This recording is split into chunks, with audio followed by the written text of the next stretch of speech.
Oi, pessoal, tudo bom com vocês? Eu espero que sim, porque comigo tá tudo ótimo e eu tô aqui hoje para mais uma história aterrorizante aqui no canal. Então, se você gosta desse tipo de história, já se inscreve e ativa o sininho para ficar por dentro sempre que sair vídeo novo e também deixa o seu like no final se você gostar do conteúdo. Então é isso, eu vou puxar a vinheta e vamos trazer nossa história aterrorizante de hoje. Vamos lá!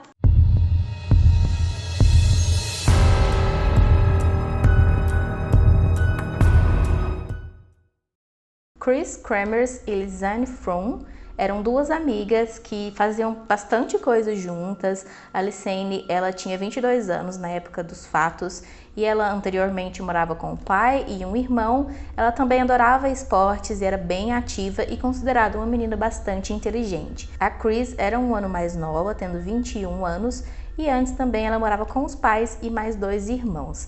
Ela era bastante criativa, bastante responsável e, como eu disse, ela e a Lisanne eram bem amigas, bem próximas. É tanto que em um determinado ponto as duas foram até morar juntas e começaram também a trabalhar juntas no mesmo café.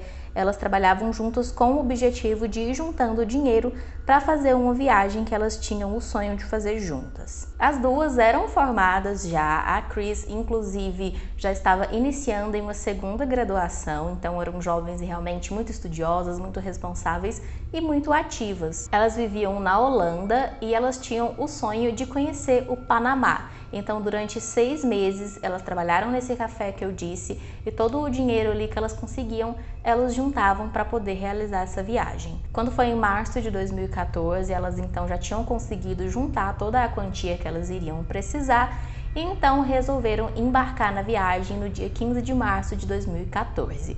A viagem teria a duração de 6 semanas e elas conheceriam ali vários pontos, vários lugares do Panamá, fazendo turismo, é claro, se divertindo, né? Uma viagem de lazer, mas também elas tinham um outro lado da viagem, que era uma coisa um pouco mais séria, que elas queriam trabalhar como voluntárias em escolas, em creches, para ajudar crianças um pouco mais pobres. Então elas iam para se divertir, é claro, mas também uma boa parte da viagem era dedicada a esses trabalhos voluntários. Como eu disse, no dia 15 de março de 2014, elas embarcaram para iniciar a viagem. Elas estavam bastante empolgadas, muito felizes com a realização desse objetivo. Elas saíram então de Amsterdã para Costa Rica e de lá elas foram para Bocas del Toro, no Panamá. Lá em Bocas del Toro elas passaram 2 semanas que foi mais voltada realmente para o lazer, para se divertir, explorar as praias, conhecer pessoas, enfim, duas jovens viajando juntas, se divertindo bastante. E depois dessas 2 semanas então elas resolveram ir para Buquete, que dessa vez era realmente um destino onde elas iriam fazer aqueles trabalhos voluntários. Nessa cidade elas tinham combinado de ficar na casa de uma moça chamada Miriam, que era uma mulher que já era acostumada a receber turistas, né, para esse tipo de coisa, turistas que iam para lá para fazer esses trabalhos voluntários. Então ela já tinha experiência em receber esses jovens, sempre cedia ali um quarto da casa dela para isso. Então as meninas iam ficar com essa Miriam. Ao chegarem lá, então elas foram logo para a escola, onde elas prestariam os serviços voluntários delas. Porém, elas tiveram uma surpresa não muito agradável, que os funcionários disseram que não ia mais dar, que eles tinham mudado os planos e que naquela semana eles não iam poder receber elas e teriam que deixar então para a próxima semana. Elas tinham programado ali toda a viagem, né, para dar tudo certinho no cronograma. Então, isso já era uma coisa saindo fora dos planos e elas ficaram meio sem saber o que fazer nessa uma semana que elas iam ter livre. Elas chegaram a questionar a Miriam sobre alguma coisa, ela deu algumas dicas, mas as meninas, enfim, ficaram meio sem saber mesmo o que fazer e decidiram então explorar ali realmente como forma de lazer também aquela cidade. Então, como elas estavam aí sem ter o que fazer, com o tempo livre, as meninas resolveram então que no dia 1º de abril de 2014, elas iriam fazer uma trilha nas florestas ali ao redor de um vulcão chamado Baru. Essa trilha é uma trilha de fácil caminhada, ela é bastante conhecida na região por turistas, né, e pessoas locais que vão ali realmente para ter uma diversão, para ter uma aventura. Ela é uma trilha rápida, diz que em torno aí de umas 3 horas a pessoa já consegue fazer toda essa trilha e ela é localizada a cerca de 4 quilômetros de Buquete. É uma trilha muito bonita, muito conhecida, ela tem várias cachoeiras ao longo do percurso, né? Tem rio, tem uma mata bem bonita, então as pessoas vão realmente para apreciar a vista e se divertir. Então, quando foi no dia 1º, por volta de 11 horas da manhã, as meninas saíram de casa de táxi, o taxista deixou elas ali na entrada da trilha e foi embora e as moças iniciaram a trilha. Elas levaram com elas alguns pertences, né, uma mochila com algumas coisinhas que elas iriam precisar, os celulares, uma câmera fotográfica e também levaram o cachorrinho da Miriam, que foi ali, né, como eu disse, era uma trilha fácil, então elas levaram até o cachorrinho junto para passear um pouco. O dia passou e as meninas não voltaram para casa. A Miriam achou um pouco estranho porque ela sabia que as meninas só iam fazer essa trilha rápida, mas enfim, elas eram jovens turistas na cidade, então não tinha ali tanto por que ter uma preocupação. Porém, a noite chegou e então, do nada, o cachorrinho da Miriam chegou em casa sozinho, sem as meninas. E aí a Miriam achou aquilo estranho, assim, como que o cachorro chega sozinho, sem as meninas, se ele tinha saído com elas. Mas mesmo assim, ela voltou a pensar que as meninas eram jovens ali na cidade, poderiam estar passeando, então resolveu aguardar até a manhã do dia seguinte para ver se elas passariam a noite fora. Quando foi na manhã do dia seguinte, as meninas ainda não tinham dado nenhuma notícia, não tinham ligado, nem recebido nenhuma mensagem, e então ela resolveu acionar a polícia para, dizer-lhes sobre o desaparecimento delas. A Miriam fez a denúncia no dia 2, na parte da manhã, como eu disse, que foi a manhã seguinte às meninas terem desaparecido, porém a polícia só começou mesmo as buscas na manhã no dia 3, que foi o outro dia ainda. Eu não sei o porquê disso, se eles pensaram também, que as meninas estariam bem, passeando, fazendo alguma coisa, mas eles esperaram até a manhã do dia 3 e aí sim eles começaram as buscas, sobrevoando ali a área de mata com um helicóptero e também alguns voluntários, alguns policiais que foram pelo solo procurando as meninas. Alguns dias se passaram, nada tinha sido encontrado, é válido ressaltar que a mata ali fora da trilha, às vezes pode ser uma mata um pouco mais densa, e então a família também, a família das duas não tinha recebido nenhuma notícia, nem nada, então eles foram para o Panamá bastante preocupados também para acompanhar e auxiliar nas buscas, porém mesmo assim os dias foram passando, passaram-se semanas e nada foi encontrado que levasse ao paradeiro das meninas. Depois de algumas semanas de desaparecimento, uma mulher de uma tribo local ali, que era próximo da região da trilha, procurou a polícia para entregar uma mochila azul que ela tinha encontrado nas margens do rio que passava perto da aldeia dela. Com essa mochila, eles conseguiram constatar que era a mochila da Lizane, Foi encontrado lá dentro alguns pertences pessoais das meninas, como biquíni, óculos e também os celulares das duas meninas e a câmera fotográfica da Lizane. Os objetos estavam em perfeitas condições, não estavam quebrados, nem arranhados e nem mesmo molhados, apesar de eles terem sido encontrados nas margens do rio. Então a polícia começou ali a checar nos celulares das meninas para ver se encontravam alguma prova. Com essas investigações nos celulares começaram a surgir os primeiros mistérios do caso. Esse caso é um caso bastante intrigante, bastante misterioso. E verificando ali nos celulares, eles conseguiram concluir que as meninas usaram eles por pelo menos 10 dias ainda depois do desaparecimento. Então elas desapareceram no dia 1º e por ainda 10 dias elas ainda ficaram utilizando os celulares. Os celulares foram utilizados praticamente só para fazer ligações para números de emergência. No total foram cerca de 77 ligações que elas tentaram fazer para emergência, porém somente uma dessas ligações elas conseguiram completar, visto que na área que elas estavam, como eu disse, é uma área de mata, então provavelmente realmente não tinha sinal, e somente uma ligação elas conseguiram completar, mas a ligação durou apenas 2 segundos, porque provavelmente o sinal caiu ou alguém realmente encerrou a ligação. A primeira ligação para emergência foi às 4h39 do mesmo dia em que elas foram fazer a trilha, então como eu disse, elas foram para lá por volta de 11 horas da manhã, e às 4h39 da tarde elas já fizeram a primeira ligação para emergência, o que indica que nesse momento elas já estavam em alguma situação de risco. Como eu disse, foram várias ligações feitas durante esses 10 dias.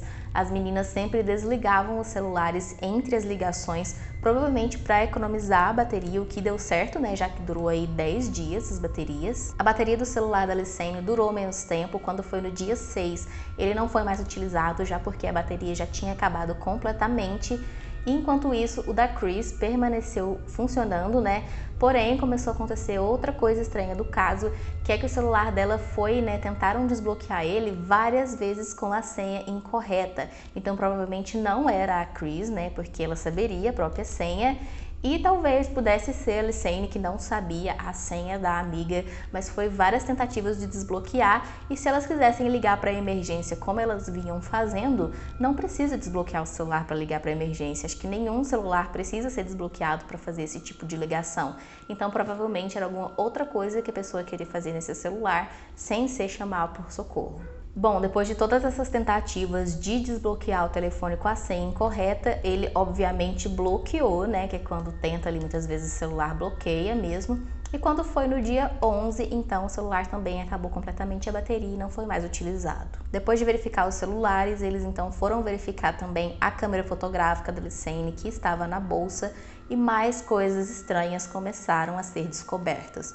No início, as fotos foram tiradas das duas, se divertindo ali na trilha, as duas juntas, sorrindo. Porém, de um certo momento em diante, as fotos passaram a ser apenas da Chris, como se alguém estivesse tirando foto dela de longe. Talvez a Alicene tirando fotos dela, mas por que, né, que eram fotos apenas da Chris? A Alicene, nesse momento em diante, não apareceu mais em nenhuma foto, nenhuma aparecia ela. E a Chris já parecia um pouco diferente das primeiras fotos, não estava mais contente, tinha um semblante aí talvez um pouco preocupado, que não estava gostando muito. E tem uma foto que é bastante polêmica, em que ela aparece com as mãos para trás, como se estivesse amarrada. Então se levantou aí essa teoria de que ela estaria amarrada, alguém mantendo ela presa, e nesse momento talvez a Alicene já estivesse até, né, infelizmente morta. Essas primeiras fotos foram tiradas no dia 1º, que foi o dia que elas foram fazer a trilha, né, o primeiro dia de desaparecimento, e mais fotos foram tiradas no dia 8.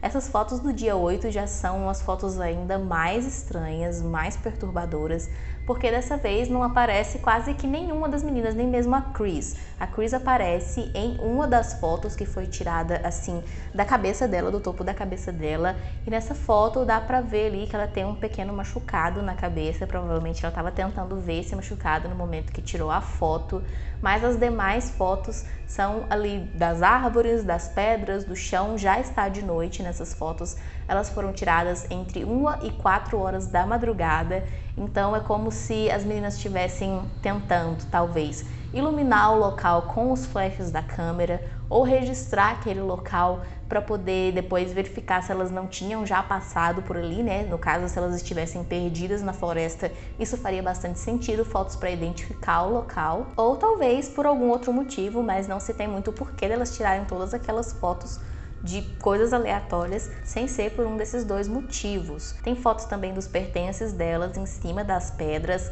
e de embalagens de algumas comidas, como doces, e esse fato também foi levantado como bastante estranho, porque o irmão da Alicene disse que antes de ir para a trilha ele conversou com ela e ela disse que seria uma trilha rápida, uma coisa bem tranquila, então elas não levariam comida, não levariam muita coisa. Então dá a entender que essas comidas, essas embalagens de comida não seriam das meninas, dando a entender também que tinha alguma outra pessoa ou outras pessoas com elas naquele momento. No total, né, somando as fotos tiradas no dia 1º e as do dia 8, foram tiradas 133 fotos. E essas fotos desse tipo de câmera, conforme você vai tirando, a câmera vai enumerando as fotos. Então a primeira foto que elas tiraram foi a foto de número 418 e assim sucessivamente, né? Porém, eles conseguiram identificar que uma dessas 133 fotos tinha sido apagada, que era a foto de número 509. A polícia, é claro, ficou bastante assim, né? Achou bastante suspeito, porque apenas uma foto tinha sido apagada, e então chamaram uma equipe ali para estar recuperando essa foto. A equipe disse que era bem simples, bem fácil recuperar uma foto apagada desse tipo de câmera, porém eles não conseguiram recuperar. E a única forma que eles disseram de você não conseguir recuperar uma foto tirada de uma câmera dessa é se a câmera tivesse sido formatada, né, o cartão de memória sido formatado, ou então alguém tirou o cartão de memória da câmera, colocou em um computador e apagou a foto pelo computador. Então é uma coisa bastante estranha também, porque as meninas, é claro, não tinham nenhum computador com elas ali no meio da floresta, e nem a câmera tinha sido formatada, já que tinha todas essas outras fotos. Além disso, as fotos foram divulgadas, você encontra facilmente elas no Google, né? Eu tô até colocando algumas aqui para vocês. E tem gente que acredita que as fotos foram modificadas de alguma forma, que tem Photoshop em algumas das fotos, o que leva aí, né, a mais alguma desconfiança, mais alguma teoria. Analisando os pertences das meninas, foram encontrados várias digitais de pessoas diferentes e também amostras de DNA. Foi encontrado um total de 34 digitais diferentes entre homens e mulheres. Porém, para surpresa e indignação de todos, a polícia simplesmente não focou nesse quesito. Eles não tentaram ali identificar de quem era pelo menos alguma dessas digitais ou algum, né, desse material de genético ali encontrado. Eles não focaram nisso, que teria que ser a coisa principal para eles focarem, para identificarem quem que esteve naquele local, para ver se teve alguma passagem na polícia, enfim, esse tipo de coisa básica. Mas eles não focaram nisso e praticamente descartaram. Eles nem compararam os digitais, por exemplo, com pessoas daquela aldeia que eram próximas da região onde foi encontrada a mochila e simplesmente seguiu o caso como se essas pistas nunca tivessem existido. Após ter encontrado essa mochila, eles começaram a procurar mais naquela região próxima ao rio e então eles encontraram as roupas da Chris dobradas ali ao lado da margem do rio também, como se ela tivesse tirado a roupa e dobrado perfeitamente. Estava a cerca de 800 metros de distância de onde a mochila foi encontrada e do lado oposto da margem do rio, onde seria o lado que as meninas estiveram. Então as fotos indicavam que elas estavam desse lado do rio, porém as roupas da Chris foram encontradas dobradas do lado oposto. 2 meses se passaram e então a polícia conseguiu encontrar novas provas.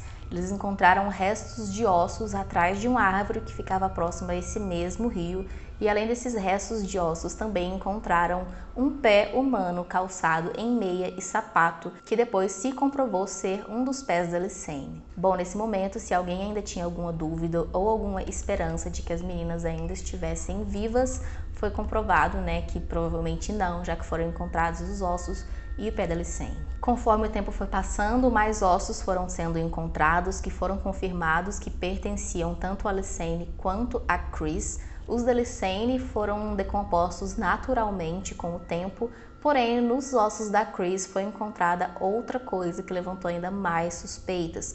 Parecia que alguém tinha ali jogado, né, nos ossos alguma substância com o intuito de decompor mais rapidamente os ossos da Chris. Isso foi bastante estranho, porque parecia que alguém queria esconder alguma coisa, né? Parecia que realmente alguém tinha feito alguma coisa com elas e queria esconder alguma coisa, né? Algum vestígio deixado no corpo ou nos ossos da Chris. Os ossos estavam bem mais claros, né? O que dava a entender realmente dessa substância. Porém, mais uma vez, né, além disso, não tinha mais nada que pudesse indicar algum suspeito. A polícia interrogou o taxista que levou as meninas até o início da trilha, também interrogaram alguns amigos e pessoas que elas tinham feito alguma proximidade ao longo da viagem. Interrogaram também um homem que disse ter dado informações para elas no início da trilha, porém nada foi encontrado, nada que realmente levasse a desconfiar dessas pessoas e nem de nenhuma outra pessoa. Em março de 2015, praticamente um ano após o desaparecimento das meninas, os investigadores finalmente chegaram a uma conclusão e eles concluíram o caso como sendo morte acidental. Eles disseram que as meninas teriam sofrido algum acidente onde a Chris fez aquele machucado na cabeça e a Alicene teria caído de uma altura muito grande dentro do rio ou ali nas margens, o que justificaria, né, o pé e os pertences dela encontrados ali nas margens. Os restos foram se decompondo e levados pelo rio ou por animais locais para lugares diferentes, por isso estavam espalhados daquela forma. Mas, gente, eu não preciso nem dizer que tem muita coisa, muito furo que faz com que essa versão dada pela polícia não seja aceita por muitas pessoas. Dá sim para falar uma quantidade imensa de coisas que não faz sentido com essa conclusão,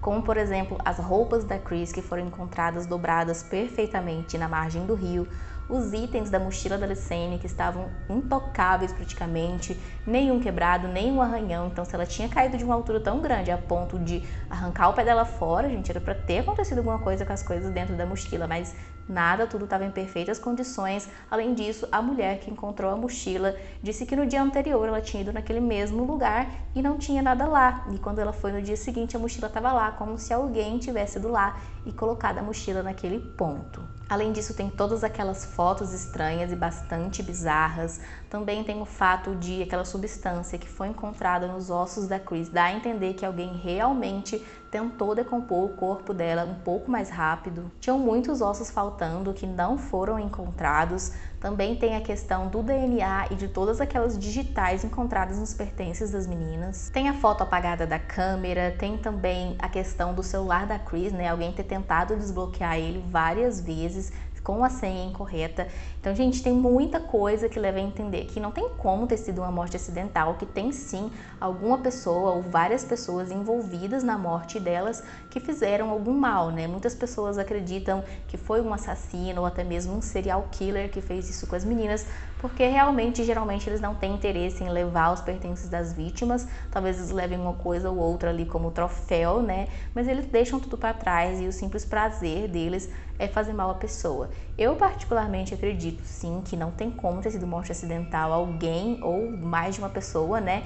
Já que foram encontradas tantas digitais e materiais genéticos, tenham sim feito alguma coisa com as meninas, né? Uma pessoa ou um grupo de pessoas. É um caso bem triste, bastante intrigante, que deixa a gente bastante pensativo. E eu acredito que esse mistério não vai ser solucionado porque a polícia do Panamá tenta, na verdade, evitar esse assunto.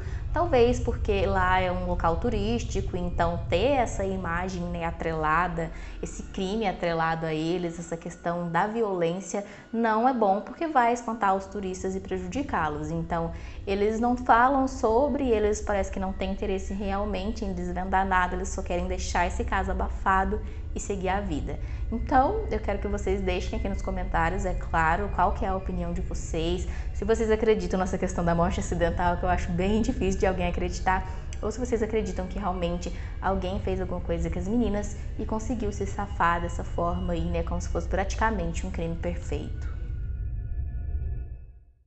Então é isso, pessoal, a gente chegou ao fim de mais uma história aterrorizante aqui do canal. Eu espero que vocês tenham gostado e se você gostou, não esquece de deixar o like porque ajuda muito na divulgação do canal e também compartilha para algum amigo que você sabe que gosta desse tipo de conteúdo. Eu te convido a assistir um desses vídeos que está aparecendo aqui na tela para você. Por enquanto é só e eu te vejo na nossa próxima história aterrorizante. Tchau, tchau!